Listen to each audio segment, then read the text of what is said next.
এনএসজে sports academy এবং Bengal গাজুরিও sports karate do অ্যাসোসিয়েশনের পক্ষ থেকে ইন্টারন্যাশনাল ক্যারাটে চ্যাম্পিয়নশিপে খেলতে যায় 3 ছাত্র। বাংলাদেশের ঢাকা ক্রীড়া শিক্ষা প্রতিষ্ঠানে অনুষ্ঠিত হয় ইন্টারন্যাশনাল ক্যারি চ্যাম্পিয়নশিপ। এই চ্যাম্পিয়নশিপে ভারত, নেপাল, ভুটান, শ্রীলঙ্কা, জিম্বাবুয়ে খেলা হয়। সৌনক রায়, বিটু সিংহ সিলভার নিয়ে আসে। তাদেরকে আজ সম্বর্ধনা জানালেন বিশিষ্ট সমাজসেবী খোগেশ্বর সিংহ মহাশয়। আচ্ছা, আপনার এখান থেকে কজন গেছিল খেলতে এবং কি কি নিয়ে তাদের নামগুলো একটু জানান। আমাদের এনএসজে স্পোর্টস একাডেমি এবং বেঙ্গল গজুরিও স্পোর্টস কারাটে ডু অ্যাসোসিয়েশনের পক্ষ থেকে আমরা এবার টিম পাঠিয়েছিলাম টোটাল 3 জনের।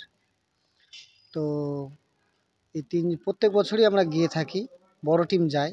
এবার পরীক্ষা বেশিরভাগই বোর্ড এক্সাম পড়ে গেছে অনেকেরই, তার জন্য যাওয়া সম্ভব হয়নি। তো আমাদের টোটাল 3 জনের মধ্যে 2 জন সিলভার নিয়ে আসে, সৌনক রয় এবং বিষ্টু সিংহ, এবং রজত কর্মকারও আছে, কিন্তু ও এবার চেষ্টা করেছিল, হয়নি আর। কারণ এবার যে পার্টিসিপেন্ট একটা ক্যাটাগরিতে প্রচুর পার্টিসিপেন্ট, 18 জন 20 জন করে একটা ক্যাটাগরিতে পড়ে গেছিলো।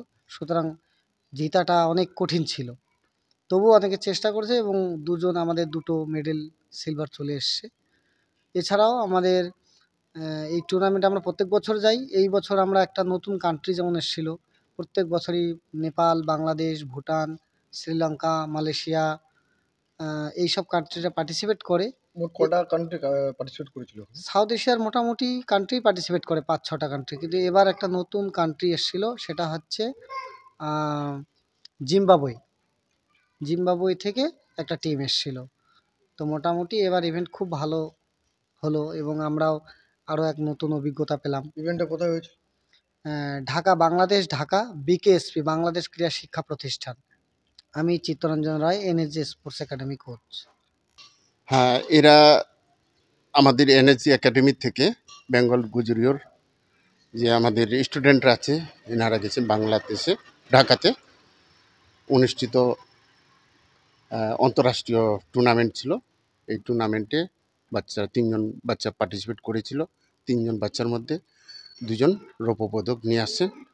ওনাদের আমরা খুবই গর্বিত। আমাদের এনএসজি একাডেমি থেকে ওনারা খুব সফলপূর্বক পদক নিয়ে আসছেন। আগামীতে আরও আমরা আশা রাখব। এবার স্কুল পরীক্ষা চলাকালীন বাচ্চারা সেরকম একটা পারফরমেন্স করে যেতে পারেনি। আগামীতে আরও আমরা আশা রাখব। বাচ্চাদের আমরা অনেক অনেক ধন্যবাদ জানাই যে আগামীতে আরও আশা রাখতে পারি আমরা।